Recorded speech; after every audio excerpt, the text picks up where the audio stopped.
136।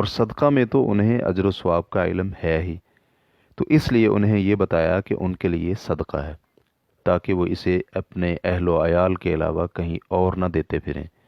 لیکن اگر جب انہیں کافی ہو جائے تو پھر وہ باہر بھی صدقہ نکال سکتے ہیں، تو اس میں انہیں نبی علیہ الصلوۃ والسلام نے واجبی صدقہ کو نفلی صدقہ پر مقدم کرنے کی ترغیب دلائی ہے۔ فتح الباری جلد نمبر 9 صفحہ نمبر 498۔ سعد بن مالک رضی اللہ عنہ کی حدیث میں ہے کہ نبی علیہ الصلوۃ والسلام نے انہیں فرمایا، تو جو بھی اپنے اہل و عیال پر خرچہ کرے اور نان و نفقہ دے، تجھے اس پر اجر دیا جائے گا، حتیٰ کہ وہ لقمہ جو تو اپنی بیوی کے منہ میں ڈالے اس پر بھی اجر و ثواب ملے گا۔ صحیح بخاری حدیث نمبر 164، صحیح مسلم حدیث نمبر 1628۔ ابو ہریرہ رضی اللہ عنہ بیان کرتے ہیں کہ نبی علیہ الصلوۃ والسلام نے فرمایا، ایک دینار تو وہ ہے جو تو اللہ کے راستے میں خرچ کرے، اور ایک دینار وہ ہے جو تو نے غلام آزاد کرنے میں خرچ کیا، اور ایک دینار وہ ہے جو تو نے کسی مسکین پر صدقہ کیا، اور ایک دینار وہ ہے جو تو نے اپنے اہل و عیال پر خرچ کیا۔ ان میں سے سب سے زیادہ اجر و ثواب والا دینار وہ ہے جسے تو نے اپنے اہل و عیال پر خرچ کیا۔ صحیح مسلم حدیث نمبر 692۔ کعب بن عجرہ رضی اللہ عنہ کی حدیث میں ہے کہ نبی علیہ الصلوۃ والسلام کے پاس سے ایک آدمی گزرا، تو صحابہ اکرام رضوان اللہ علیہم اجمعین نے اس کی چستی، نشاط اور قوت دیکھی تو انہیں بہت پسند آئی، تو وہ کہنے لگے کاش یہ فی سبیل اللہ ہوتی۔ تو نبی علیہ الصلوۃ والسلام فرمانے لگے، اگر یہ شخص اپنے چھوٹے چھوٹے بچوں کی روزی تلاش کرنے کے لیے نکلا ہے تو یہ فی سبیل اللہ ہے، اور اگر یہ اپنے بوڑھے والدین کی خدمت کرنے کے لیے نکلا ہے تو پھر بھی فی سبیل اللہ ہے، اور اگر یہ اپنی عفت و عصمت کے لیے نکلا ہے تو پھر بھی یہ فی سبیل اللہ ہے، اور اگر یہ ریاکاری اور فخر کرنے کے لیے نکلا ہے تو یہ شیطان کے راستے میں ہے۔ اسے طبرانی نے روایت کیا ہے۔ ریفرنس کے لیے دیکھیے صحیح الجامع جلد نمبر 2 حدیث نمبر 8۔